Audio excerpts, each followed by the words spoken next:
I am Dr. Krishna, Academic Counselor in Sociology.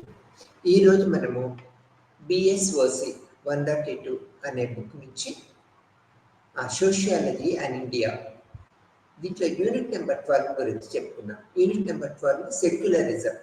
దీన్ని మనము సెక్యులరిజంని తెలుగులో లౌకికవాదము, లౌకికీకరణ అని పిలుస్తూ ఉంటాం అన్నమాట. మన భారతదేశంలో అనేక రకాల మతాలు, కులాలు, అనేక రకాల వర్గాల ప్రజలు నివసిస్తూ ఉంటారు. ఈ యొక్క సెక్యులరిజం వల్ల వీరికి అందరికీ సమాన న్యాయం చేకూర్చడమే ఈ సెక్యులరిజం యొక్క ప్రధాన ఉద్దేశం. ఇది అన్ని రాష్ట్రాలలో, భారతదేశంలో అన్ని రాష్ట్రాల్లో అన్ని ప్రభుత్వాలు ఇంప్లిమెంట్ చేసినాయి అన్నమాట. దీనివల్ల అన్ని వర్గాల వాళ్ళకి సమాన న్యాయము చేకూరుతుందనే భావము ఈ లెసన్ ద్వారా మనం ఏర్పరచుకోవచ్చు అన్నమాట. భారతదేశంలో సమాజాన్ని ఇది ఎలా ప్రభావితం చేస్తుందో మనం ఈ లెసన్లో తెలుసుకుంటాం అన్నమాట. మతతత్వ భావనకు సంబంధించిందే సెక్యులరిజం అని చెప్పుకుంటూ ఉంటాం. మతానికి సంబంధించిన భావాలని కలుపుకుంటూ ప్రజలందరూ కూడా అన్ని వర్గాల వాళ్ళు ముందుకు వెళ్ళటమే ఈ సెక్యులరిజం యొక్క భావనగా మనం చెప్తూ ఉంటాం అన్నమాట. ఈ యొక్క యూనిట్లో లౌకికవాదము అనే పదము లౌకికీకరణ ప్రక్రియ నుంచి మనకి ఉద్భవించిందిగా మనం చెప్తూ ఉంటాం అన్నమాట. రాష్ట్ర సిద్ధాంతాలకి లౌకికవాదము ఆచరణాత్మకంగా ఉంటుందన్నమాట. అన్ని రాష్ట్రాలకి ఇది ఇంప్లిమెంట్ చేయడానికి వీలవుతూ ఉంటుంది. అందుకని భారతదేశంలోని అన్ని రాష్ట్రాల్లో ప్రభుత్వాలు కూడా ఈ యొక్క ఇంప్లిమెంటేషన్ ద్వారా, అంటే లౌకికవాదాన్ని ఇట్లా అందరి ప్రజలకి సమాన న్యాయం కలిగించాలనే దృక్పథంతో ఇంప్లిమెంట్ చేస్తూ ఉంటారు. భారతదేశం కూడా లౌకికవాదాన్ని చాలా సిద్ధాంతపరంగా స్వీకరిస్తుందని చెప్పుకోవచ్చు. ఇది భారతీయ సమాజం యొక్క బహుత్వ స్వభావానికి తత్ఫలితంగా వర్గాల మధ్య ఉన్న సంఘర్షణ దృష్టిలో ఉంచుకొని ఇది ఏర్పాటు చేయడం జరిగిందనేది మనం గ్రహించవలసిన విషయం అన్నమాట. భారతదేశంలో సెక్యులరిజంపై విభాగము, లౌకికవాదం యొక్క స్వభావము మరియు ఆచరణ విశ్లేషించడానికి మనం ఈ లెసన్ ద్వారా ఎంతో ప్రయత్నిస్తూ ఉంటాం అన్నమాట. తర్వాత ఇది ఈ లౌకికవాదం యొక్క ఆచరణలో ఉన్న గతిశీలత గురించి మనము ఈ లెసన్ ద్వారా చర్చిస్తూ ఉంటాం. తర్వాత మన సమాజంలోని మతము లోతుగా నిక్షిప్తమై ఉన్న భారతదేశం వంటి దేశంలో లౌకికవాదాన్ని ఒక భావజాలంగా ఆచరణలో పెట్టడం నిజంగా కష్టతరమైనదే అన్నమాట. మరియు మన ప్రజాస్వామ్య రాజకీయ సంఘాల యొక్క ఈ మతపరమైన అవసరానికి రాయితీ కల్పిస్తుంది అనే దృక్పథాన్ని కూడా మనము ఏర్పరచుకుంటూ ఉంటాం అన్నమాట. ఈ యొక్క లౌకికవాదము, లౌకిక తత్వము అనే రెండు కూడా, లౌకిక తత్వము, లౌకికీకరణ భారతదేశానికి ప్రస్తుత వ్యవస్థలో ఎంతో ఉపయుక్తంగా ఉంటుంది అనేది మనము చెప్పుకోవచ్చు అన్నమాట. తర్వాత సెక్యులరైజేషన్ మరియు సెక్యులరిజం, ఈ భావన ఎలా ఉంటుంది, ఈ యొక్క ప్రాధాన్యత ఏ విధంగా ఉన్నది అనేది కూడా మనం ఇప్పుడు తెలుసుకుందాం. సెక్యులరైజేషన్ మరియు సెక్యులరిజం అనే పదాలు ఖచ్చితమైన నిర్వచనము మనమేమి ప్రత్యేకంగా ఇది ఖచ్చితమైనది, ఇది ఈ పద్ధతిలోనే నడవాలి అనే దృక్పథాన్ని మనం చెప్పలేమన్నమాట. అనేక ప్రక్రియ పద్ధతుల ద్వారా ఈ సెక్యులరిజం అండ్ సెక్యులరైజేషన్ ఆ యొక్క సందర్భాలను బట్టి, ఆ యొక్క రాష్ట్ర పరిమితులకి అనుగుణంగా ముందుకు వెళ్తూ ఉంటుంది అనేది మనం చెప్పుకోవచ్చు.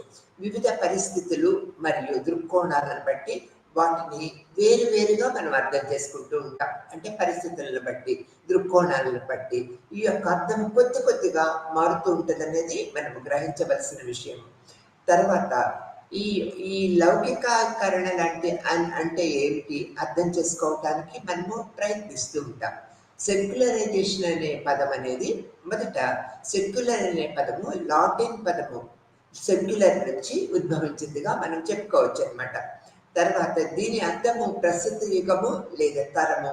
సెక్యులర్ అనే పదము సెక్యులరైజేషన్ అనే సామాజిక ప్రక్రియతో ముడిపడి ఉంటుంది అన్నమాట. ఈ సెక్యులర్ అనేది సెక్యులరైజేషన్ ప్రక్రియతో ముడిపడి ఉంటుంది. దీన్ని విడదీసి మనము ప్రత్యేకంగా ఇది ఇలా ఉంటుంది అనేది మనం చెప్పలేమన్నమాట. ఐరోపాలో సెక్యులరైజేషన్ వాడుకలోకి వచ్చిందనేది మనం ఫస్ట్, అంటే మొదట ఐరోపాలో ఈ సెక్యులరైజేషన్ వాడుకలోకి వచ్చిందనేది మనం చెప్పుకోవాలన్నమాట. గతంలో చర్చి నియంత్రణలో ఉన్న భూభాగాలను లౌకిక అధికారము లేదా రాజ్య ఆధిపత్యానికి బదిలీ చేయడం గురించి వివరించడానికి పవిత్రమైన మరియు లౌకిక లౌకికమైనది అంటే ఏంటి? అతీంద్రియమైనదంతా కూడా పవిత్రమైనదిగా మనం చెప్తూ ఉంటాం అనమాట. మరియు లౌకికమైనదంతా కూడా లౌకికమైనదిగా మనం చెప్తూ ఉంటాం.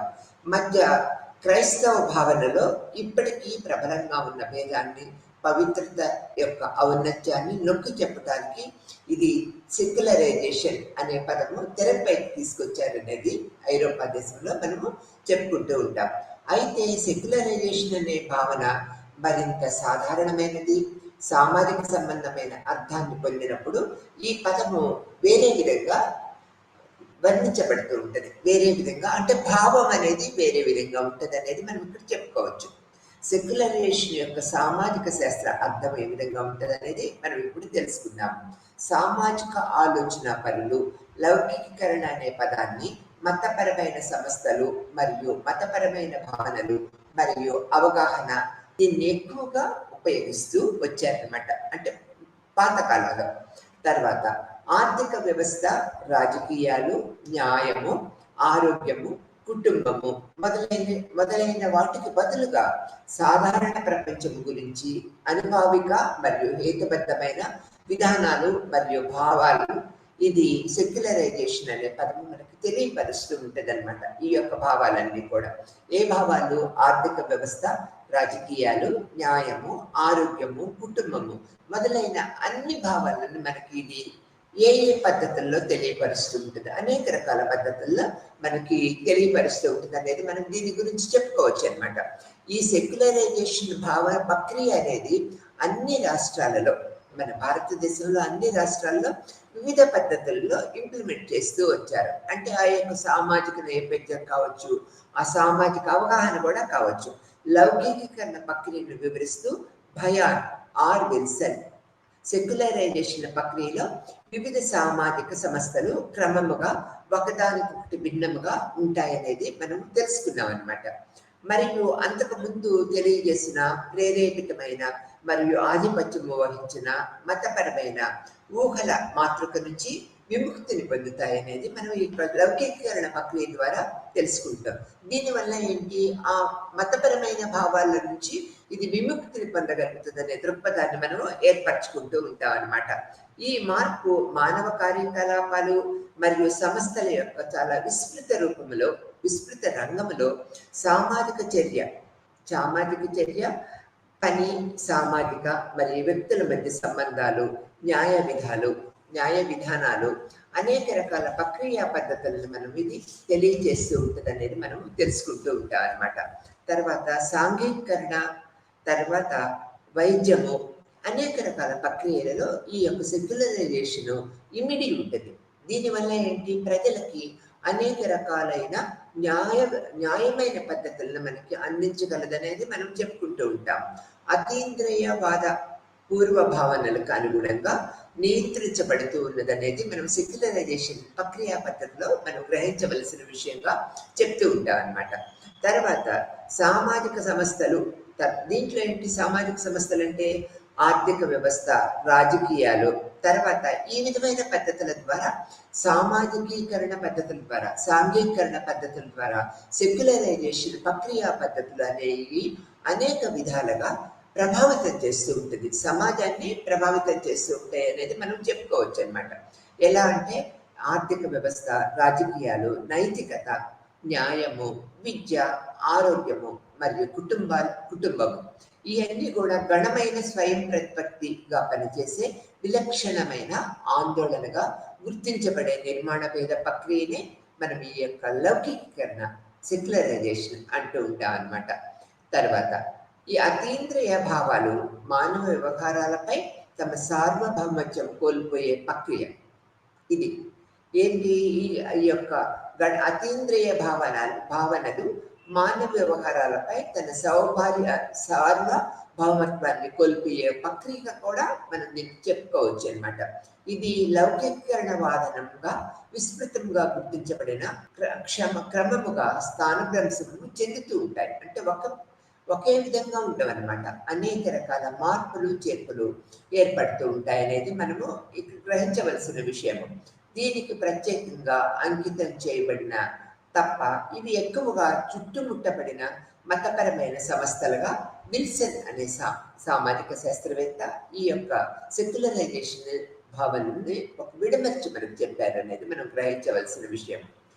సెక్యులరైజేషన్ యొక్క నిర్వచనము మతం యొక్క నిర్వచనంతో చాలా వరకు ముడిపడి ఉంటుంది అనమాట. ఈ సెక్యులరైజేషన్ మతము విడదీయరానినట్లుగా ముడిపడి ఉంటాయి అనేది మనం చెప్పుకోవచ్చు అనమాట. మతము అంత నైరుక్య పదాలతో నిర్వహించబడినంతకాలము మరియు అతీంద్రియ అంశాలకు సంబంధించిన నమ్మకాలు, వైఖరులు, కార్యకలాపాలు, సంస్థలు మరియు నిర్మాణాలుగా నిర్వహించబడినంత వరకు మతపరమైన ప్రభావము ఎంత క్షీణిస్తుందో అంచనా వేయవచ్చు. ఈ సెక్యులరైజేషన్ భావన వల్ల అంచనా వేయవచ్చు. అయితే మనము మతాన్ని ఫంక్షనల్ పరంగా నిర్వహించినట్లయితే కొంతమంది సామాజిక శాస్త్రవేత్తలు నిర్వచించినట్లుగా సమాజానికి అనివార్యమైన విధులను నిర్వర్తించే ఏదైనా నమ్మకాలు, ఆలోచనలు మరియు కార్యకలాపాలు సెక్యులరైజేషన్ పదాన్ని ఉపయోగించడం చాలా కష్టసాధ్యంగా ఉంటుంది అనేది చెప్తూ ఉన్నారు.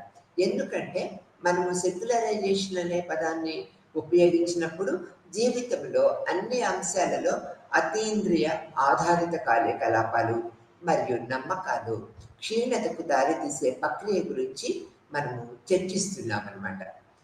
మరియు సమాజంలోని వివిధ సంస్థల యొక్క ప్రత్యేక విభజన కూడా ఈ సెక్యులరైజేషన్ తెలియపరుస్తుంది అనేది మనము తెలుసుకోవాల్సిన విషయం. ఉదాహరణకు తీసుకున్నట్లయితే ఈ యొక్క వ్యాధిని మనము చేరుకోవటము మరియు అర్థం చేసుకోవటము ద్వారా లౌకిక కార్యకలాపాల నుంచి అతీంద్రియ విశ్వాసాలను వేరు చేయడాన్ని మనము చూడగలుగుతూ ఉన్నాం. తర్వాత వ్యాధి మరియు అనారోగ్యానికి అర్థం చేసుకోవటానికి మనము ఎల్లప్పుడూ అతీంద్రియ వివరణ ఉండదన్నమాట. బదులుగా మనకు శాస్త్రీయ మరియు అనుభావిక వివరణలు ఏర్పడుతూ ఉంటాయి. ఇది సెక్యులరైజేషన్ ప్రక్రియలో. ఈ మార్పులు నిజానికి మతాన్ని కూడా ప్రభావితం చేస్తూ ఉంటాయని మనం చెప్పుకోవచ్చు. ఇది సెక్యులరైజేషన్ భావన యొక్క అర్థంగా విల్సన్ అనే మహాశయుడు మనకు తెలియపరిచారు. తర్వాత మతము లోపల సెక్యులరైజేషన్ ప్రక్రియలు ఏ విధంగా ప్రభావితం చేస్తూ ఉంటాయో మనం ఇప్పుడు తెలుసుకున్నాం అన్నమాట. సెక్యులరైజేషన్ యొక్క అంశం ఏమిటంటే మతాలు తన సభ్యులను మారుతున్న అవసరాలకు అనుగుణంగా మరియు సమాజంలోని మార్పులకు ప్రతిస్పందన తమ సిద్ధాంతాలను మరియు అభ్యాసాలను మనకి వివరిస్తూ ఉంటాయి, మనకి చెప్తూ ఉంటాయి అనేది మనం గ్రహించవలసిన విషయం. ఉదాహరణకి 1976లో యునైటెడ్ స్టేట్స్ ఆఫ్ అమెరికాలో చర్చి ఆధారితంగా మహిళలను పూజారులుగా అనుమతించారన్నమాట. మరియు ఇంగ్లాండ్లో ఇటీవల చర్చి మహిళలను పూజారులుగా అనుమతించింది. ఇది చాలా వివాదానికి కూడా దారితీసింది అనేది మనం గ్రహించవలసిన విషయం. మారుతున్న పరిస్థితులకి మరియు సమాజంలో స్త్రీల స్థితిని చర్చి ఎలా స్పందించిందో మనము అనేక రకాల కోణాలలో చూడవచ్చు అన్నమాట. మతంలో సెక్యులరైజేషన్ సాధారణంగా ప్రజా సమస్యలపై శ్రద్ధ పెరగడంతో పాటు ఇది శ్రద్ధ ఏర్పరచబడి ఉంటుందన్నమాట. లౌకిక మరియు అపవిత్ర కార్యకలాపాలు పవిత్రమైన ముఖ్యమైనవిగా ఆ విధంగా మనము ఆధునిక ఆసుపత్రులు మరియు లౌకిక విద్యా సంస్థల నిర్వహణలో లేదా దాతృత్వ కార్యకలాపాలలో నిమగ్నమై ఉండటంలో మతపరమైన సంస్థలు నిమగ్నమై ఉన్నాయి అనేది మనము గ్రహిస్తూ ఉంటాం అన్నమాట. పారిశ్రామిక సమాజాలలో మతము తరచూ మన యుగము యొక్క వ్యవహారిక సత్తావాదాన్ని ప్రతిబింబిస్తూ మరియు అలా చేయటం వల్ల అతీంద్రియ శక్తుల నుంచి దూరంగా జరుగుతూ ఉంటుంది అన్నమాట. సెక్యులరైజేషన్ అనే పదానికి దానికి వివిధ పరిస్థితులు మరియు అంశాలలో అర్థం ఏమిటో మనం ఇప్పటికే అనేక రకాలుగా తెలుసుకున్నాం అన్నమాట. ఆ తర్వాత ఒక విలువగా సెక్యులరిజం ఏ విధంగా ఉన్నదనేది మనం ఇప్పుడు తెలుసుకుంటాము.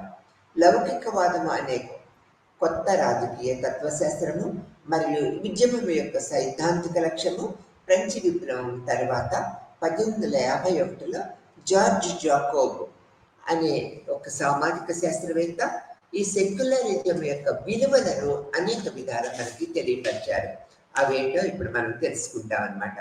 తర్వాత ఇక్కడ రాజ్యం యొక్క రాజకీయ తత్వశాస్త్రము ప్రకారము రాజ్యము ప్రజలపై ఏ మతాన్ని విధించకూడదనే దృక్పథాన్ని మనం ఏర్పరచుకున్నాం.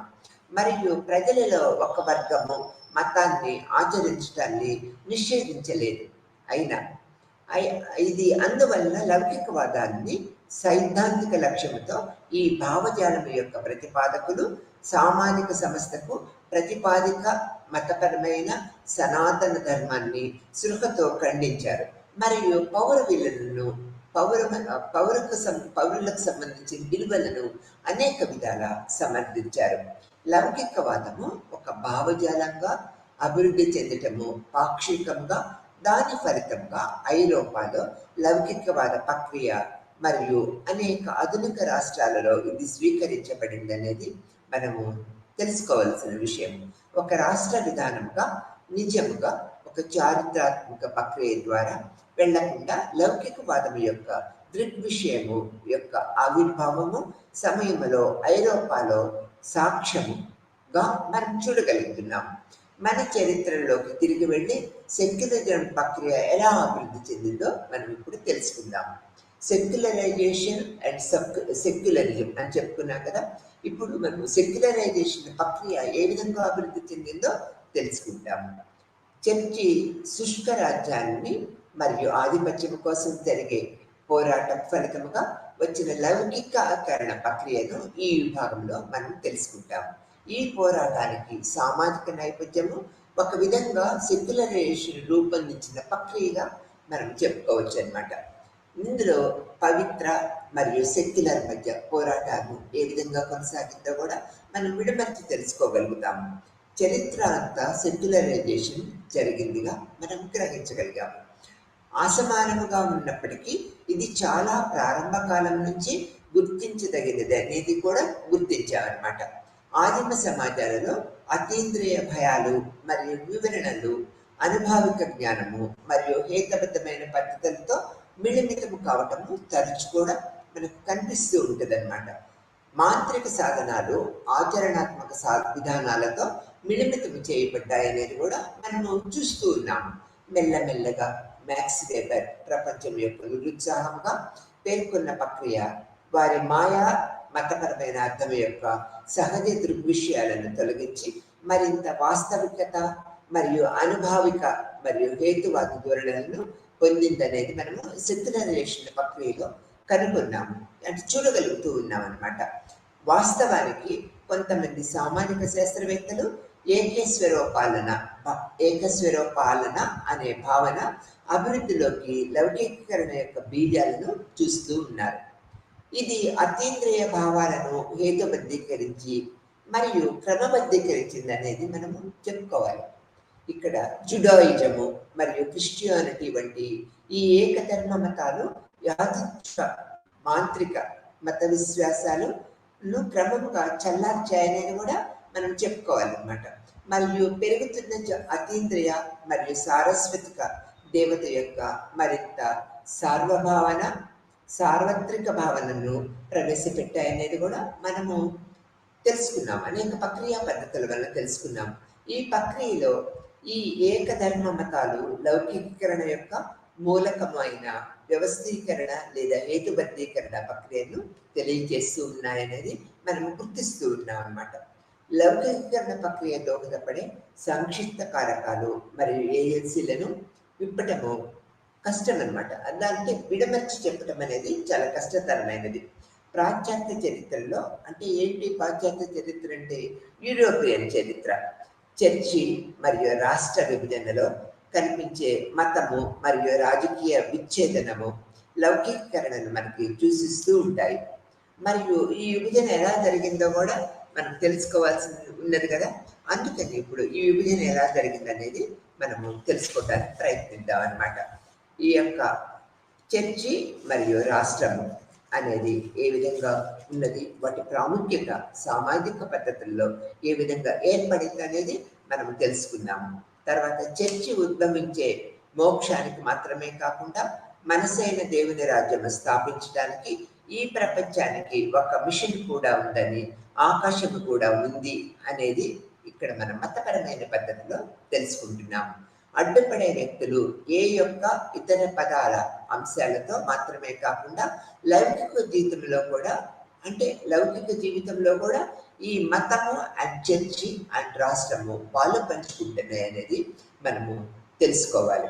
తర్వాత సెయింట్ అగస్టిన్ యొక్క వేదాంత శాస్త్రము మరియు ఉపయోగకరమైన పనిని సిఫార్సు చేసిన బెనిడిక్ట్ యొక్క స్థాపన లౌకిక ప్రపంచంతో దానికి సంబంధంలో చర్చిని స్థాపించడానికి ప్రయత్నించిందనేది మనము గ్రహించవలేదు. మరియు వెబర్ గుర్తించినట్లుగా లైట్ యొక్క క్రైస్తవ మార్గంలో శ్రమ ఒక ముఖ్యమైన అంశముగా మారిందనేది కూడా మనము ఇక్కడ గ్రహించవలసిన విషయం.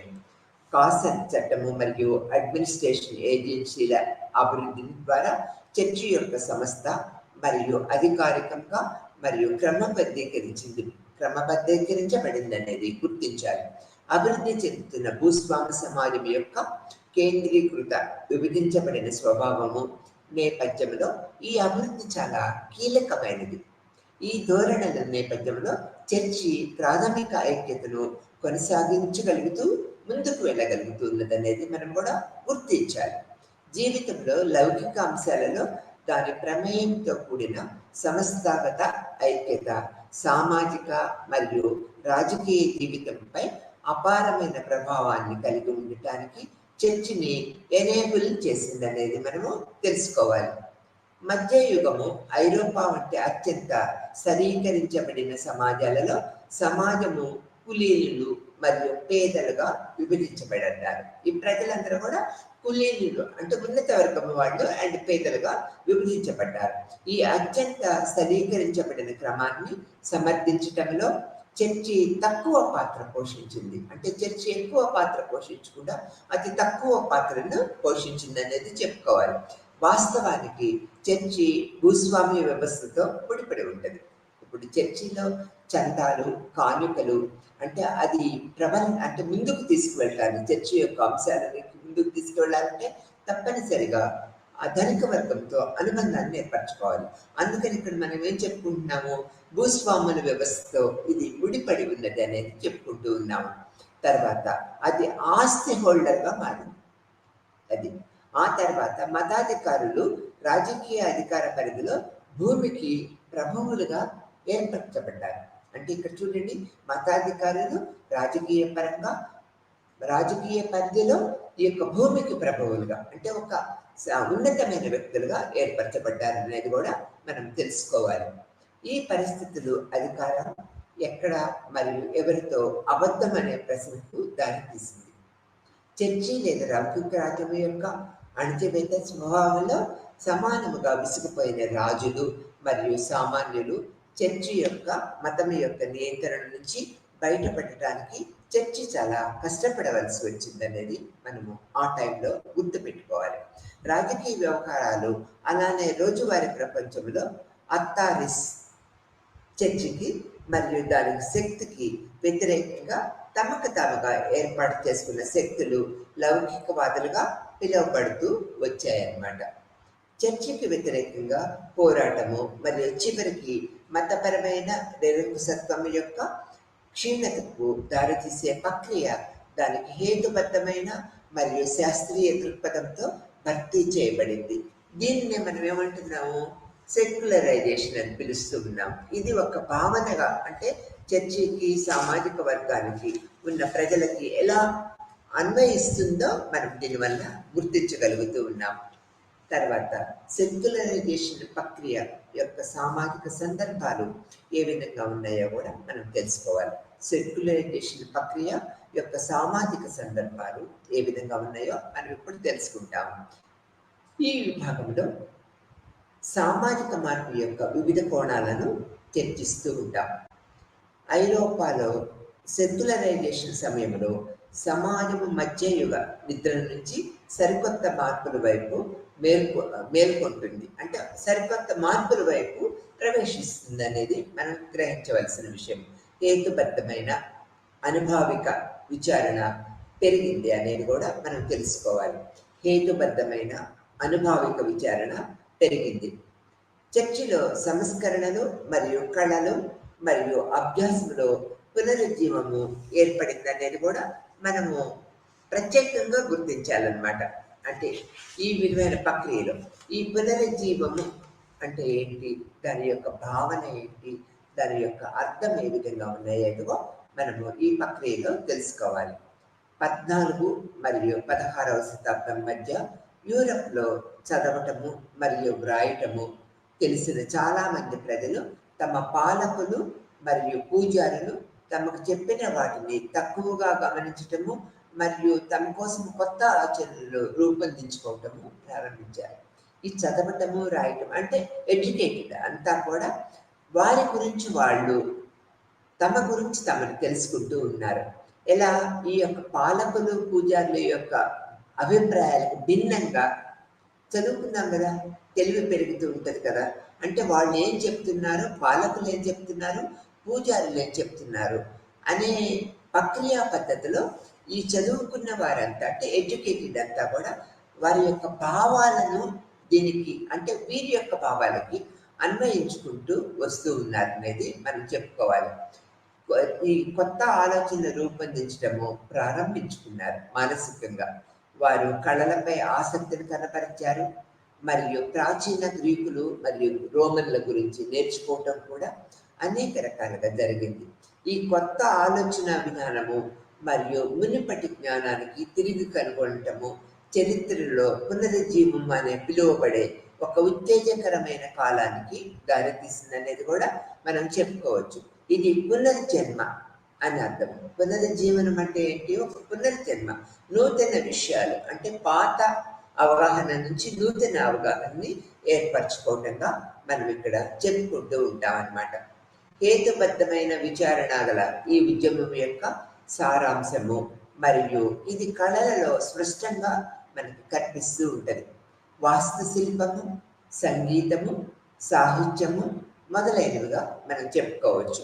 పునరుజ్జీవన ఉద్యమం కాలము ఆలోచన మరియు అభ్యాసానికి దారి దోహదపడే క్లాసిక్లను ఇది నొక్కి చెప్పింది.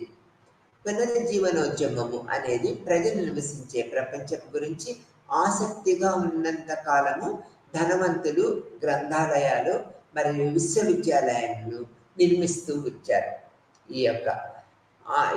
నిర్మిస్తూ వచ్చారు మరియు ముద్రణ యంత్రం యొక్క ఆవిష్కరణలతో పుస్తకాలు పూజారులు మరియు పండితులకే కాకుండా సాధారణ ప్రజలు కూడా సులభంగా అర్థం చేసుకోవడానికి ఈ ప్రింటింగ్ అంటే ప్రచురణ పద్ధతులు వెలుగులోకి వచ్చాయి. దీనివల్ల ఏంటి, సామాన్య ప్రజలు కూడా అవగాహన ఏర్పరచుకోవటము, సమాజము పట్ల ప్రత్యేకమైన బాధ్యతను ఏర్పరచుకోవటం అనేది జరుగుతూ ఉన్నది. అంటే పాలకులు ఏ విధంగా ఉన్నారు, రాజ్యం ఏ విధంగా ఉన్నది, ప్రభుత్వం ఏ విధంగా పరిపాలిస్తూ ఉన్నారు, ప్రజలకి ఇవి మేలుగా ఉన్నాయా లేకపోతే చేయూత ఇస్తున్నాయా అనేది ప్రజలు గ్రహించగలిగారు అనమాట. ఎప్పుడు ఈ మెటీరియల్ అంటే ప్రచురణ పద్ధతిలో ప్రజల్లోకి సమాజంలోకి చర్చకు వచ్చిన తర్వాత అనేది మనం చెప్పుకోవచ్చు. 16వ శతాబ్దం చివరి నాటికి ఇటలీలో ప్రారంభమైన పునరుజ్జీవనము అభ్యాసము మరియు కళలలో మేలుకొలుపుతో ఐరోపాలోని ఇతర ప్రాంతాలకి ఇదంతా కూడా వ్యాపించిందనే చెప్పుకోవచ్చు. విజ్ఞాన శాస్త్రం అభివృద్ధి చెందిన కాలం కూడా ఈ కాలమే అనేది మనము ప్రత్యేకంగా చెప్పుకోవాల్సిన విషయంగా ఉన్నది. తర్వాత విజ్ఞాన శాస్త్రము ఎలా వృద్ధి అయింది అనేది కూడా మనం ఇప్పుడు తెలుసుకుంటాం అన్నమాట. మనం ఇంతవరకు ముందు చెప్పినట్లుగా మధ్యయుగంలో యూరోపియన్ సమాజము చర్చి యొక్క అధిక ప్రభావంతో వర్గీకరించబడిందని చెప్పుకోవచ్చు. చర్చి యొక్క ప్రభావము అప్పుడున్న సామాజిక వ్యవస్థలో చాలా ఎక్కువగా ఉంటూ ఉంటుంది అనేది ఈ విషయం వల్ల మనకి తెలుస్తూ ఉన్నది.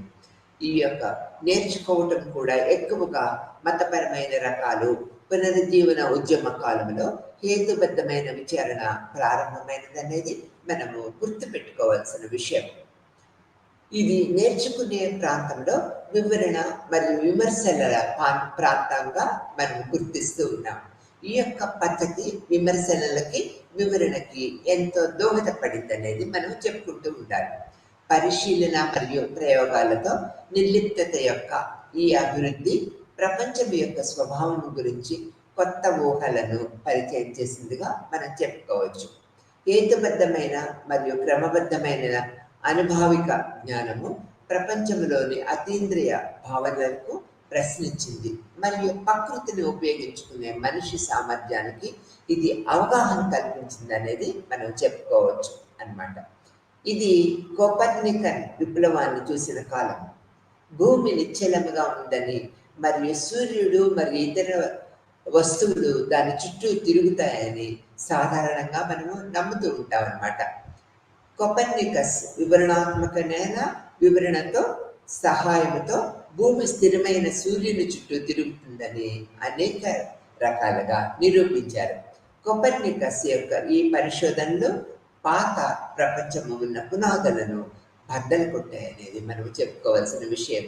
స్వర్గము, భూమి మరియు జీవితం యొక్క దైవిక మూలాలను ఇప్పుడు ప్రశ్నించబడుతూ ఉన్నాం. అంటే ఈ యొక్క ప్రక్రియ పద్ధతుల వల్ల ప్రజలు తెలివి తెచ్చుకుని తెలివి కలిగి అనేక పద్ధతులతో స్వర్గము, భూమి మరియు జీవితం యొక్క దైవిక మూలాలను అనేక విధాలుగా ప్రశ్నించటము ప్రారంభించారనేది మనం చెప్పుకుంటూ ఉండాలి.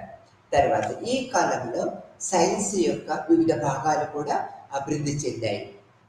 విలియం హార్వే రక్త పరిశీలనను కలిగి ఉన్నారు. ఇది మానవ శరీరం గురించి పునరాలోచనకి దారితీస్తూ వచ్చిందనమాట. భౌతిక శాస్త్రంలో గెలీలియో, ఇక్కడ కెప్లర్ మరియు తదనంతరము ఇస్మాక్ న్యూటన్ యొక్క విశ్వము యొక్క పూర్వపు మెటాఫిజికల్ ఆలోచనలను బద్దలు కొట్టాయనేది చెప్పుకోవాలి. సంక్షిప్తంగా సైన్స్ యొక్క పెరుగుదల మరియు సైన్స్ యొక్క అప్లికేషను మతము మరియు విశ్వం యొక్క దైవిక వివరణపై మనిషి ఆధారపడటానికి తగ్గించింది. అంటే సైన్స్ అభివృద్ధి చెందిన తర్వాత దైవ చింతన అనేది ప్రజలలో తగ్గి ప్రతి ఒక్కటి కూడా ప్రశ్నార్థకంగా ప్రతి ఒక్క మనిషి ప్రతి ఒక్క దానికి ప్రశ్నించుకోవడం నేర్చుకున్నాడు. అంటే తెలివి పెంచుకున్నాడు అనేది మనం ఇక్కడ గ్రహించవలసిన విషయం. ఇది విశ్వ విజ్ఞాన శాస్త్రం యొక్క అభివృద్ధి ఆ విధంగా జరిగింది అనేది మనం చెప్పుకుంటూ ఉంటాం. తర్వాత వాణిజ్యము మరియు వాణిజ్య విస్తరణ ఏ విధంగా జరిగిందో కూడా మనం గ్రహించాలి ఈ పాఠంలో. 15వ శతాబ్ది ఏడి కూడా స్థిరమైన ఆర్థిక వ్యవస్థ నుండి డైనమిక్ మరియు ప్రపంచవ్యాప్త వ్యవస్థకు మారటాన్ని మనము చూస్తూ వచ్చామన్నమాట. యూరోపియన్ రాష్ట్రాలు తమ ఆర్థిక మరియు రాజకీయ శక్తిని అభివృద్ధి చేయడానికి మరియు ఏకీకృతం చేయడానికి తీసుకున్న చొరవ కారణంగా వాణిజ్యంలో ఈ విస్తరణ కొంతవరకు ఎక్కువగా జరిగిందనేది మనము చెప్పుకోవాలి. తర్వాత పోర్చుగల్, స్పెయిన్, హాలండ్ మరియు ఇంగ్లాండ్ రాజరికపు విదేశ ఆవిష్కరణలు వాణిజ్యము మరియు ఆక్రమణలకు ప్రయోజితము చేసిందనేది కూడా మనం ఇక్కడ వాణిజ్యము మరియు వాణిజ్య విస్తరణలో మనము గుర్తుపెట్టుకోవాల్సిన విషయంగా చెప్పుకుంటూ ఉంటాం అన్నమాట. తర్వాత వచ్చినట్లయితే బ్రిటన్, హాలండ్, స్పెయిన్ మరియు పోర్చుగల్కు అనుసరించాయనేది కూడా మనం తెలుసుకుంటూ ఉన్నాం. మరియు త్వరలో భారతదేశము, ఆగ్నేషియా, ఆఫ్రికా మరియు వెస్టిండీస్ మరియు దక్షిణ అమెరికా ఈ దేశాల ఆర్థిక సంస్థల కిందకి ఇవన్నీ కూడా వాణిజ్యపరంగా ఆర్థిక సంస్థల కిందకి వచ్చాయి. తర్వాత యూరోపియన్ మార్కెట్ కొత్త వస్తువులు, సుగంధ ద్రవ్యాలు, వస్త్రాలు, పొగాకు, కోకో, మళ్ళీ ఈ దంతాలు, బంగారము, వెండి మరియు అన్నిటికంటే ఎక్కువగా ఆఫ్రికా నుంచి వచ్చిన మానవ బానిసలతో నిండిపోయారు. ఇదంతా సమాజం మొత్తం ఆ విధంగా ఏర్పడింది అనేది మనం చెప్తున్నాము. వాణిజ్యము మరియు వాణిజ్యము యొక్క ఈ విస్తరణ యొక్క అత్యంత ముఖ్యమైన ఫలితాలలో ఒకటి మధ్యతరగతి వృద్ధి చెందింది. మధ్యతరగతి సమాజము ఎక్కువగా వృద్ధి చెందింది. వ్యాపారులు, బ్యాంకర్లు, ఓడల యజమానులను కలిగి ఉన్న ఈ తరగతి ప్రభావితమైన మరియు రాజకీయంగా శక్తివంతమైన సమాజంగా మనం మారిందనేది అన్ని దేశాలలో మనం గుర్తు పెట్టుకోవాల్సిన విషయం. ఈ జరుగుతున్న ఈ సమూల మార్పులతో పాటు ఆలోచన మరియు మతపరమైన సంస్థల్లో విరామం కూడా ఏర్పడింది. దీన్ని మనం ఏం చెప్తూ ఉన్నాము, ఒక సంస్కరణగా పేర్కొంటూ ఉన్నామన్నమాట. ఇది వాణిజ్యపరమైన పద్ధతుల్లో సమాజం ఏ విధంగా మారింది అనేది మనకి ఈ యొక్క సెక్యులరైజేషన్ ప్రక్రియ పద్ధతిలో గుర్తుపెట్టుకోవాల్సిన విషయం. తర్వాత ఈ సంస్కరణ అంటే ఏంటి, దీని అర్థము, ఈ సెక్యులరైజేషన్కి ఎలా ప్రభావితం చేసింది అనేది కూడా మనం ఇప్పుడు తెలుసుకోవాలి. 16వ శతాబ్దంలో క్రైస్తవ మతంలో మధ్యయుగము దుర్వినియోగాలను ప్రక్షాళన చేయటానికి మరియు సంస్కర్తలు బైబిల్తో ధృవీకరించబడిన సిద్ధాంతాలు మరియు అభ్యాసాలను పునరుద్ధరించడానికి ఒక ఉద్యమము జరిగిందనేది మనము తెలుసుకోవాలి. ఇది రోమన్ క్యాథలిక్ చర్చి మరియు సంస్కర్తల మధ్య విఘాతానికి దారితీసింది. వారి యొక్క విశ్వాసము మరియు అభ్యాసాలను ఇలా మనం పిలుస్తూ ఉంటాం అనేది మనం తెలుస్తూ ఉంటుంది. ప్రొటెస్టెంట్స్ అంటే ఈ యొక్క రోమన్ క్యాథలిక్స్తో పాటు ప్రొటెస్టెంట్స్ కూడా సామాజిక పద్ధతుల్లో ఐరోపాలో ప్రముఖ పాత్ర వహించారనేది మనం తెలుసుకోవాల్సిన విషయం. ఈ ఉద్యమం యొక్క సూత్రప్రాయ ప్రారంభకులలో ఒకరైన Martin Luther king Roman Catholic church యొక్క ఆచారాలను అనేక విధాల ప్రశ్నించడం జరిగింది ఆ కాలంలో, మరియు చర్చిలను పిలుపునిచ్చారనమాట. ఇక్కడ దీనికి తిరుగుబాటు సూచనగా భావించి లూథర్ పై మత విశ్వాసిగా చర్చలు చేపట్టిందనమాట. మార్టిన్ లూథర్ బైబిల్ లేదా స్పష్టమైన కారణాల ద్వారా నిరూపించబడకపోతే పాశ్చాత్తాపడటానికి నిరాకరించాడనమాట. ఇతను దేవుని దయ ద్వారా మాత్రమే పాప క్షమాపణ ద్వారా మోక్షం అనే వ్యక్తులకు ఉచిత బహుమతి అని అతను నమ్మాడు, మరియు క్రీస్తుపై విశ్వాసాల ద్వారా వాటిని పొందాడు అనేది మనం లూథర్ యొక్క అభిప్రాయంతో తెలుసుకోవచ్చు.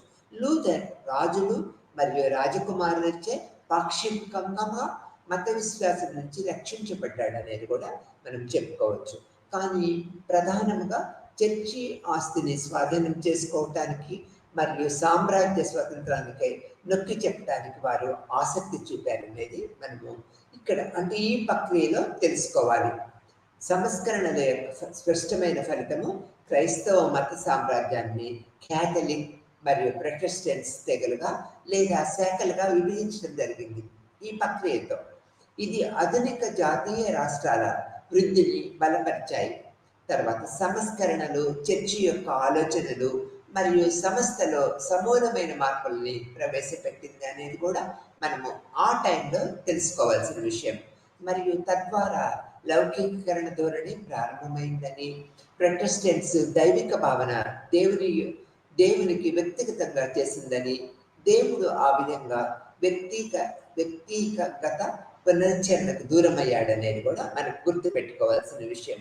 దేవునిపై విశ్వాసానికి చిహ్నంగా ప్రాపంచిక వ్యక్తిగత కార్యకలాపాలను అన్ని దేశాలలో ప్రోత్సహించబడ్డాయనేది కూడా మనం తెలుసుకోవాల్సిన విషయంగా చెప్తూ ఉంటాం. ఇక్కడ మనము లౌకికీకరణ ప్రక్రియ యొక్క ఆవిర్భావానికి దోహదపడిన అంశాల సంక్లిష్ట వెబ్ కూడా మనము పరిశీలించుకోవచ్చు అనమాట. ఈ యొక్క సెక్యులరైజేషన్ సంభవించిన సందర్భాలలో కొన్ని పోకడలు లేదా సంఘటనలను ఇవన్నీ కూడా అందించాయి, మనకి వెబ్ ద్వారా అందించాయి. ఇప్పుడు మనము సెక్యులరైజేషన్ యొక్క భావన మరియు దృగ్విషయం వెనుక ఉన్న చరిత్రను అనేక విషయాలు తెలుసుకున్నాం అనమాట. సమకాలీన ప్రపంచంలో దాని అర్థం ఏమిటో కూడా సెక్యులరైజేషన్ భావన యొక్క అర్థం కూడా మనము గ్రహించగలిగాము, అనేక ప్రక్రియల ద్వారా గ్రహించగలిగాము, అనేక ఉదాహరణల ద్వారా కూడా మనం తెలుసుకోగలిగాం అనేది చెప్పుకోవచ్చు అనమాట. సమకాలీన ప్రక్రియలో ఈ యొక్క సమకాలీన ప్రపంచంలో సెక్యులరైజేషన్ ఏ విధంగా ఉన్నదనేది మనం ఇప్పుడు తెలుసుకుంటాము. తర్వాత మధ్యయుగము సమాజంలో మతము ఒక రకమైన పట్టును కలిగి ఉండటము, తర్వాత ఈ కలిగి ఉండటం మానేసింది అనేది నిజం అనేది మనము ఈ ప్రక్రియలో తెలుసుకున్నాము. తర్వాత ఇకపై మనం ప్రపంచాన్ని ఆధ్యాత్మికమైన మతపరమైన పరంగా నిర్వచించాము, కేంద్రముగా నిలిచిపోయినట్లు మనకు కనిపిస్తూ ఉన్నాయి. కానీ ఈ లౌకికీకరణ ప్రపంచమంతా ఏకరీతిగా జరగలేదు. అనేక రకాలుగా అంటే ఒక ప్రాంతంలో ఎక్కువగా ఒక ప్రాంతంలో సమతుల్యంగా జరుగుతూ వచ్చిందనేది మనము గ్రహిస్తూ ఉన్నాము. ఇట్లా మనం మరియు ఆ మార్పులు ఇతర దేశాలపై కొంత ప్రభావాన్ని చూపాయని, అంటే ఒక్కొక్క దేశంలో జరిగిన మార్పులు వేరొక ప్రాంతంలో కొంత ప్రభావాన్ని అంటే కొంత ప్రభావాన్ని చూపాయని కూడా మనం గుర్తుపెట్టుకుంటూ ఉండాలన్నమాట. అదే సమయంలో ఈ లౌకికీకరణ ప్రక్రియ నిర్దిష్ట మతతత్వాన్ని మరియు మతం యొక్క కొత్త వ్యక్తీకరణకు ఆవిర్భావాన్ని, అంటే అట్లా ముందుకు వెళ్ళడాన్ని నిరోధిస్తూ వచ్చింది.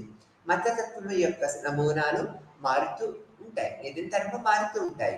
మరియు లౌకికీకరణ యొక్క సూచికలు ఉన్నప్పటికీ ఆధ్యాత్మిక మనుగడ మరియు కొత్త మతంపై కార్యక్రమాలు, కొత్త మతపరమైన కార్యక్రమాలు కూడా నిరంతరము జరుగుతూ ఉంటాయి.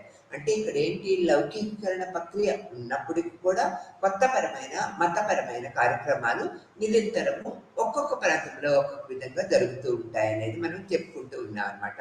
ఇటీవల దశాబ్దాలలో అనేక రకాలైన మతపరమైన ఉద్యమాలు అనేక రకాలుగా అన్ని ప్రాంతాల్లో ఉద్భవించాయన్నమాట.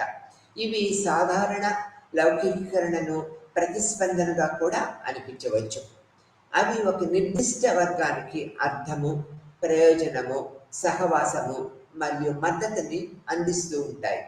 సెక్యులరైజేషను పాశ్చాత్య సమాజాల్లో ప్రస్ఫుటంగా దీర్ఘకాలిక చారిత్రాత్మక సంఘటనగా మనం చెప్పుకోవచ్చు. అది ఈ సమకాలీన ప్రపంచంలో సెక్యులరైజేషన్ ఏ విధంగా ఉన్నదనేది మనము ఇప్పుడు తెలుసుకుంటూ ఉన్నాము. భారతదేశంలో సెక్యులరైజేషను మరియు సెక్యులరిజము ఎంతవరకు ప్రబలంగా ఉంది? వార్తాపత్రికలు మరియు మ్యాగజైన్లను మనం అనేక రకంగా చూస్తూ ఉంటాం. వాటన్నిటిలో ఏ విధంగా ప్రభావవంతంగా ఉన్నదో దీనివల్ల మనకు తెలుస్తూ ఉంటుంది. ఇతర మత వ్యవస్థలు ఆధ్యాత్మిక మరియు అన్య మత విశ్వాసాలను వ్యవస్థీకరిస్తూ ఉంటాయన్నమాట, మరియు క్రమబద్ధీకరిస్తూ కూడా ఉంటూ ఉంటాయి.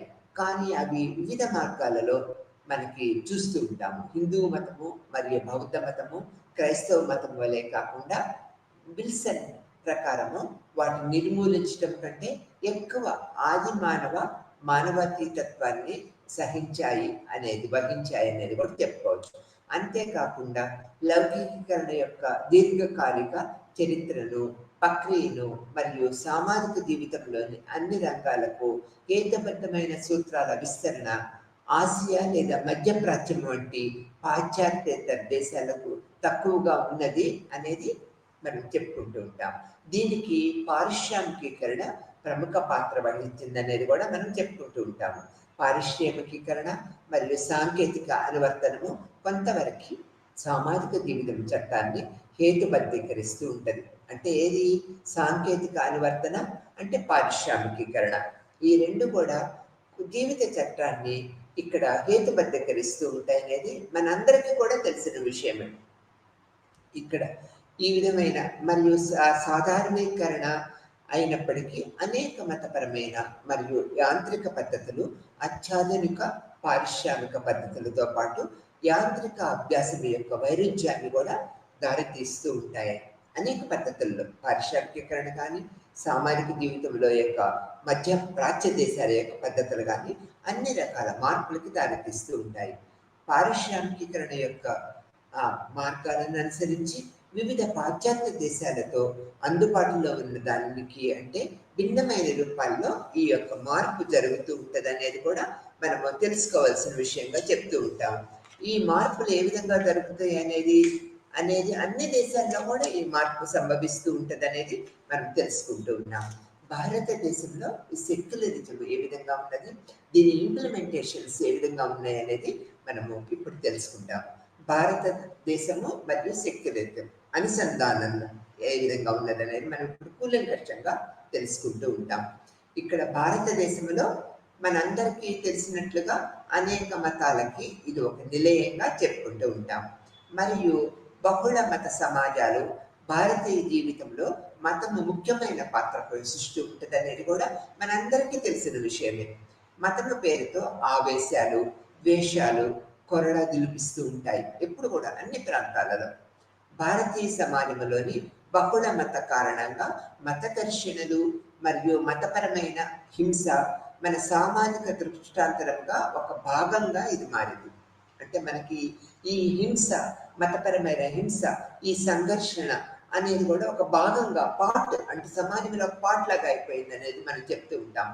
ఈ పరిస్థితిలో సమాజంలో అనేక మతాలు కలిగి ఉన్నప్పటికీ పాలన యొక్క పని చాలా కష్టతరమైనదనే వాస్తవాన్ని దృష్టిలో ఉంచుకోవాలి.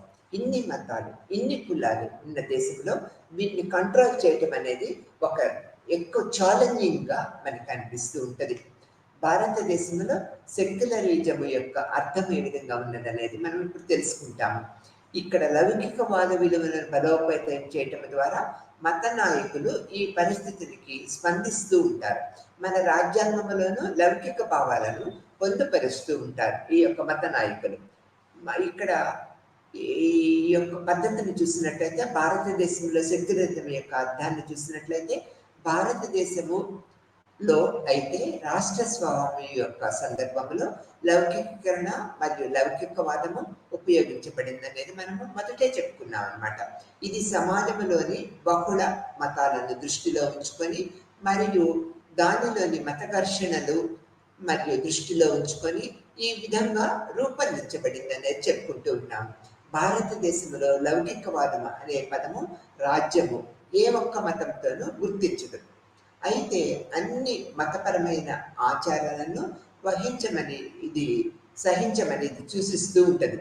1950లో నెహ్రూ పర్యటించినట్లుగా తరతరాలుగా గొప్ప మరియు అంకిత భావంతో కూడిన అనేక మతాలు కలిగిన భారతదేశము వంటి దేశము ప్రభుత్వము లౌకిక ప్రాతిపాదికను తప్ప ఆధునిక యుగంలో ఎన్నటికీ సంతృప్తిగా పనిచేయదు అనేది, అంటే నెహ్రూ గారు చెప్పారు. ఎన్నో రకాల మతాలు భారతదేశంలో ఉన్నాయి. ఇవి అన్నీ కూడా ఆధునిక యుగంలో ఎప్పటికీ సంతృప్తికరంగా మనకి కనిపించవు. అనేక వైరుధ్యాలు, విరుద్ధమైన భావాలని మనం చూస్తూ ఉంటామనేది నెహ్రూ తన ప్రకటనలో వెలిగించారు. ఆ తర్వాత వలస శక్తులకు వ్యతిరేకంగా వివిధ వర్గాలు ఏకం చేసేందుకు స్వాతంత్ర పోరాట సమయంలో సెక్యులర్ ఆలోచన స్వీకరించారు. లౌకిక భావన యొక్క పరిపక్వత అనేది స్వాతంత్ర పోరాటం యొక్క సుదీర్ఘ కోర్సులలో జాతీయవాద అభివృద్ధితో దగ్గరగా ముడిపడి ఉన్నది అనేది మనము గ్రహించాలి. ఆ తర్వాత రాజ్యాంగంలో లౌకిక భావనలను పొందుపరిచారు. మరియు నెహ్రూకి లౌకికవాదం యొక్క ఆవశ్యకత ప్రజా జీవితంలో మతం యొక్క నిర్లిప్తత మాత్రమే కాదు, ప్రగతిశీల మరియు ఆధునిక దృక్పథము, పౌరులందరికీ సమాన హక్కులు మరియు హోదాలు ఉన్నాయని కూడా దీన్ని అర్థంగా చేసుకోవాలని నెహ్రూ సూచించారన్నమాట. సెక్యులరిజం, జాతీయవాదము మరియు ప్రజాస్వామ్యము భారతదేశంలోని వలస రాజ్యాలు అనంతరము రాజ్యము ద్వారా నొక్కి చెప్పడానికి ప్రయత్నించిన ఆదర్శాలను పరస్పర బలోపేతము చేశాయనేది కూడా మనము గ్రహించవలసిన విషయం. ఇక్కడ భారతదేశంలోని లౌకిక రాజ్యం యొక్క కంటెంట్ను వివరిస్తూ పణిక్కర్ అనేక రకాలుగా తన అభిప్రాయాన్ని వ్యక్తపరిచారు. ఇది పణిక్కర్ చెప్పినట్లుగా ఇది లౌకిక రాజ్యం తన విధానాలను ఆధారంగా వ్యక్తుల మధ్య విభజన యొక్క అన్ని ఆలోచనలను ఈ యొక్క శరీర రాజకీయాల నుంచి తొలగిస్తూ ఉంటుంది అనేది గ్రహించవలసిన విషయం అనేది పణిక్కర్ చెప్పారు. అరిస్టాటిల్ పంపిణీ న్యాయము ప్రకారము అన్ని సంఘాలు తప్పనిసరిగా భాగస్వామ్యం చేయాలి ఇందులో, ఎందుకంటే వారు పౌరుడిగా విధులు మరియు బాధ్యతలను పంచుకోవాలి. కాబట్టి ఇక్కడేంటి, భారతదేశంలో సెక్యులరిజంలో ప్రతి ఒక్కళ్ళకి ఒక పాత్రను ఏర్పరచాలనే దృక్పథాన్ని మనకి తెలియపరిచారనేది మనం ఇప్పుడు చెప్పుకుంటూ ఉండాలన్నమాట.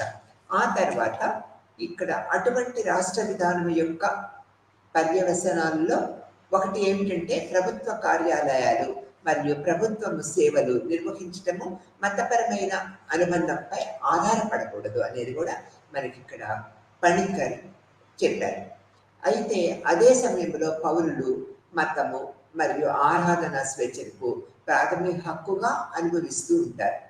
భారత రాజ్యాంగము మతపరమైన వివక్షకు సంబంధించిన ఏదైనా సూత్రానికి వ్యతిరేకంగా మాట్లాడినప్పటికీ మైనారిటీ కమ్యూనిటీలకు కలిగి ఉన్న ఏ అణగారిన వర్గాన్ని అనుకూలంగా చట్టం చేయడాన్ని ఇది నిరోధించడం, తద్వారా మైనారిటీలు సాంస్కృతిక మరియు విద్యా హక్కుల్ని పొందగలుగుతూ ఉన్నారు అనేది కూడా మనము గ్రహించవలసిన విషయం. లౌకిక ఆలోచన మన రాజ్యాంగంలో పొందుపరచబడిన జాతి గుర్తింపులు మరియు సాధారణ పౌరసత్వము యొక్క విచిత్రమైన మిశ్రమముగా ఉందనేది కూడా మనము గ్రహించవలసిన విషయం.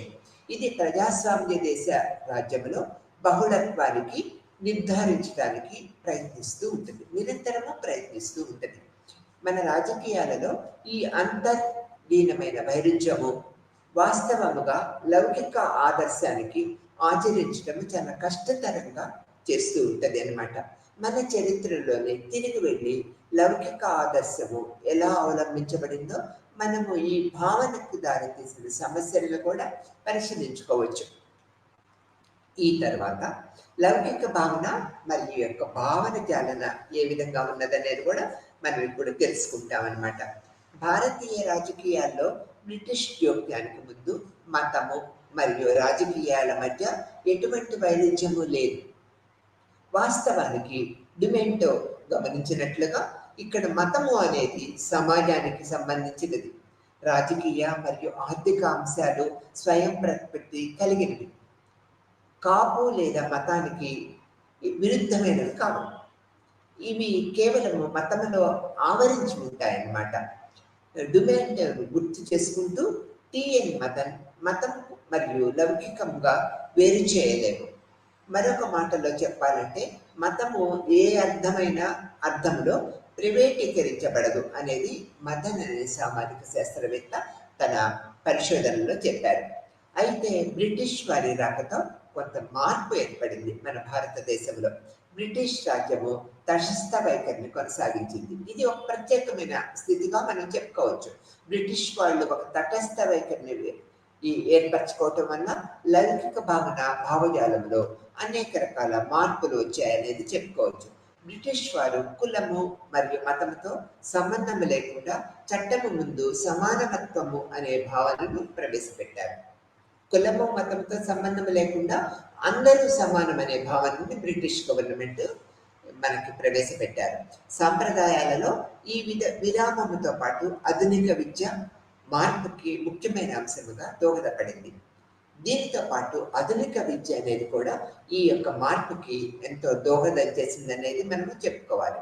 భారతదేశంలో రాజ్యాంగం మేలుకొల్పులో ముఖ్యమైన ఆధునిక విద్యతో వచ్చిన ఉదారవాదము, భారతీయ మధ్యతరగతి బ్రిటిష్ విద్య యొక్క ప్రధాన లబ్ధిదారులు మరియు బ్రిటిష్ వారి యొక్క వ్యతిరేక జాతీయవాద పోరాటాన్ని ప్రారంభించిన వారిలో ఇది మొదటిదిగా మనం చెప్పుకోవచ్చు.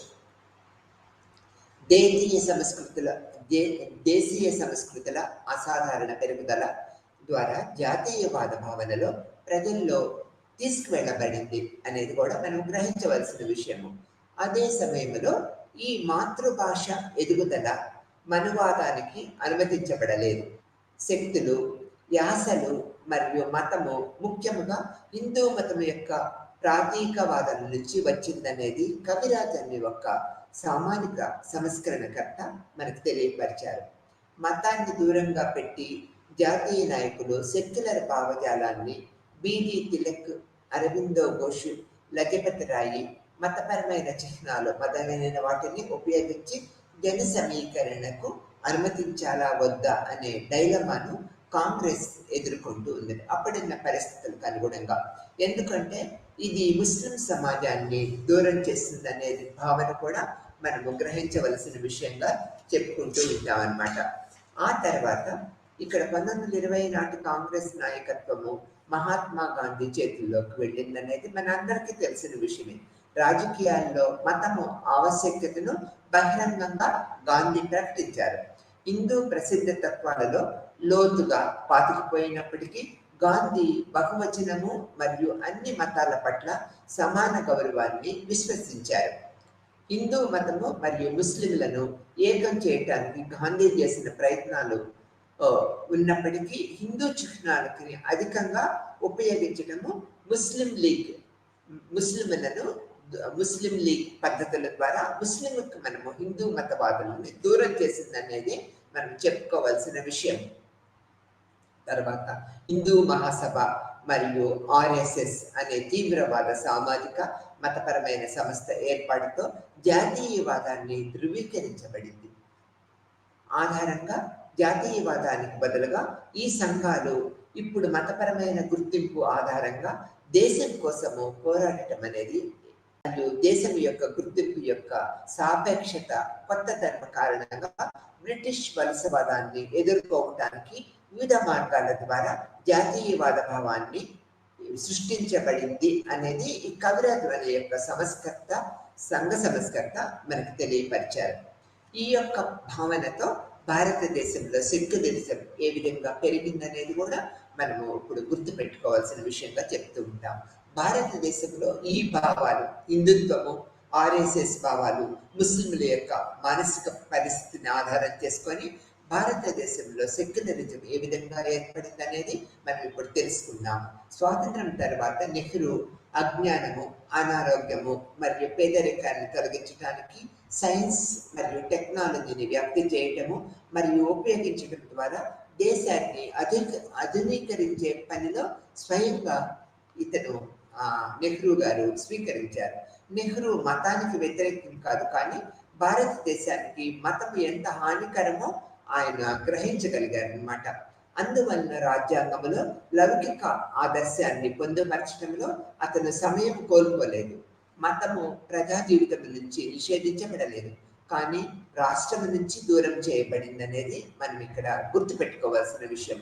నిస్సందేహముగా రాజ్యాంగపరంగా మరియు చట్టపరంగా మనది లౌకిక దేశము అనేది మనందరికీ తెలిసిన విషయమే.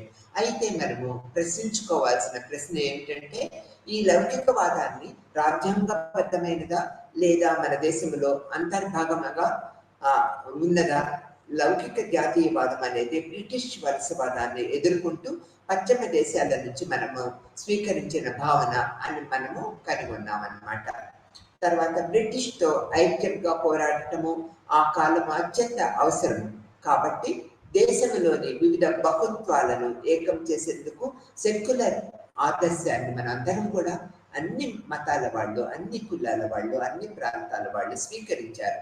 ఆధునిక విద్య మరియు ఆంగ్ల భాష ఈ ఆదర్శానికి ప్రచారం చేయడానికి దోహదపడింది అనేది కూడా మనము ప్రముఖంగా గుర్తుపెట్టుకోవాల్సిన విషయము. మాతృభాష ద్వారా దీన్ని ప్రజల్లోకి తీసుకువెళ్ళటము జరిగింది. ఏది? సెక్యులరిజం అనే భావన ప్రజలందరికీ కూడా మాతృభాష ద్వారా వివరించడం జరిగింది అన్నమాట. మరియు జాతీయవాదం యొక్క సారూప్యత నకిలీ చేయబడిందని మరియు బ్రిటిష్ వారిని తొలగించారు అన్నమాట. ఈ రకమైన జాతీయవాదాన్ని ఎత్తి చూపుతూ సుదీప్త కవిరాజు జాతీయ ఉద్యమము బ్రిటిష్ వారిని ఎదుర్కొన్నంత కాలము దేశం యొక్క నిర్మాణాన్ని నిరంతరము అక్షరీకరించటము, పేరు పెట్టటము, పునరావృతం చేయటంలో రాజకీయ చర్చకు ఈ ఆవశ్యకత మనకి స్పష్టంగా కనపడింది అనేది కూడా మనం ఇక్కడ తెలుసుకోవాల్సిన విషయంగా మనం చెప్పుకుంటూ ఉన్నాం అన్నమాట. ఈ పద్ధతిలో ఈ యొక్క సెక్యులరైజేషన్ యొక్క స్వాతంత్ర ఉద్యమానికి ఎంతో ప్రభావితం చేసింది. లౌకికవాదం యొక్క ఈ ఆదర్శాన్ని సాధించడానికి వివిధ దేశీయ సంస్కృతులలో స్వాతంత్ర పోరాట సమయంలో జరిగిందనేది కూడా మనం గుర్తుపెట్టుకోవాల్సిన విషయము. ఈ యొక్క సంభాషణను రూపొందించడము, రాష్ట్రము దాని ఉన్నత నాయకులతో విఫలమైందనేది కూడా మనం గ్రహించవలసిన విషయం అన్నమాట. ఈ నిర్లక్ష్యం కాకుండా అసమాన ఆర్థికాభివృద్ధి చాలా ఎక్కువగా ఉన్న మనలాంటి ఉదారవాద ప్రజాస్వామ్య వ్యవస్థలో ఉన్న వైరుధ్యాలను మనం ఎదుర్కొంటూ ఉన్నాము. దీనికి వివిధ మార్గాల వ్యక్తీకరణలో కనుగొనే అన్యాయము మరియు లేని భావన తలెత్తిందనేది కూడా మనం గుర్తుపెట్టుకోవాలి. మతం ఇది కమ్యూనిటీ సహాయ భావనతో మతం యొక్క పాత్ర ఏ విధంగా ఉన్నది, లౌకికీకరణ ప్రక్రియలో ఏ విధంగా దోహదం చేస్తుంది అనేది కూడా మనం గుర్తుపెట్టుకోవాలి. ఈ లౌకిక ప్రక్రియ వల్ల అన్ని కులాలకి, అన్ని మతాలకి సమాన ప్రాతినిధ్యం వహించటము, సమాన గౌరవాన్ని ఇవ్వటము, సమాన ప్రతిపత్తిని సమాజంలో ఏర్పరచడం అనేది ఈ లెసన్ ద్వారా లౌకికవాదము ద్వారా మనము తెలుసుకుంటూ ఉన్నాము. దీనివల్ల ఏంటి, అన్ని ప్రాంతాలలో, అన్ని రాష్ట్రాలలో, అన్ని కులాలకి, అన్ని మతాలకి సమానమైన హోదాను మనం కల్పిస్తూ ఉన్నాము. వాళ్ళ యొక్క మతాల యొక్క గౌరవాన్ని మనము ఏర్పరచగలుగుతున్నాం అనేది ఈ లెసన్ ద్వారా మనం తెలుసుకుంటాం.